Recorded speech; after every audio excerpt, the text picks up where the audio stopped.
Hello everyone. It is now the fifth week of the spring 2019 semester, and this week we're going to close out the romantic period. So I hope you've got your books already, because there is a lot of catching up that some of you have to do.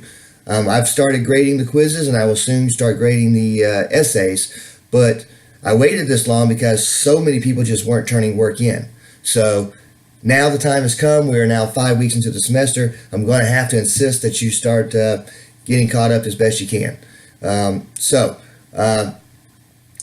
will, like I said, I've got a lot of quizzes graded. Probably have a lot more done by the end of Monday. And then, of course, I'll start on the essays, so that way you guys can see how you're doing on that. This week we close out the romantic period, so it'll be the last week that we're in that purplish book. And we're going to close out with two of the late romantics, but they are two of the most well-known late romantics. You got a little taste of the late romantics last week with John Keats. Now we're going to close it out with Lord Byron and Percy Bysshe Shelley.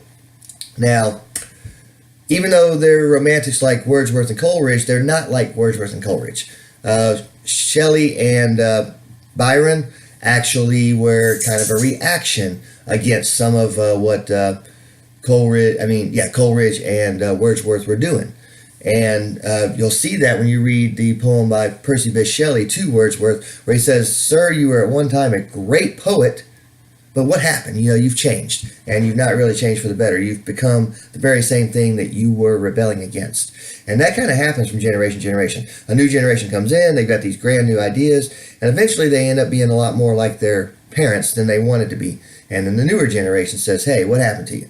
And that's kind of what's going on here.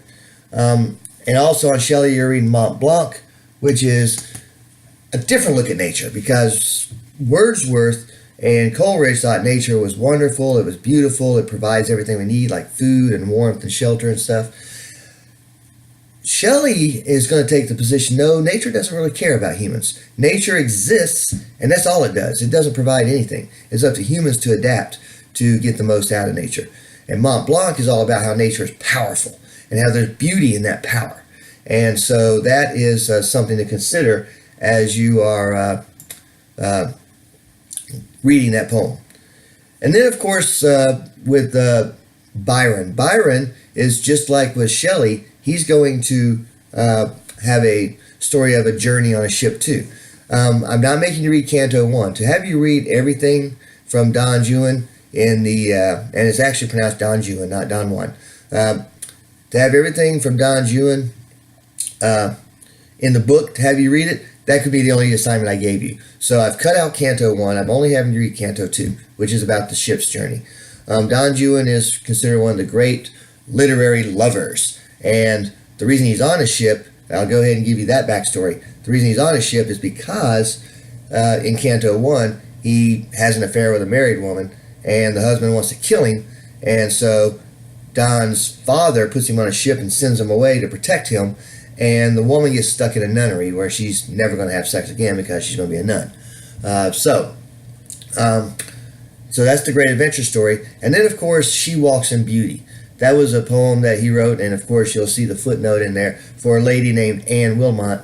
And he praises how beautiful she is both on the outside and on the inside. And that would be unusual for Lord Byron, who is known to be quite the scoundrel when it came to having affairs with women. But he treated this Anne Wilmot with a lot of respect, probably because she was his cousin. So we're going to close that out. Also, notice that there is an exam.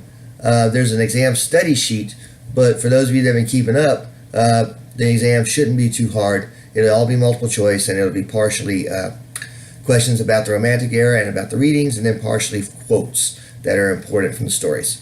So that's it for this week.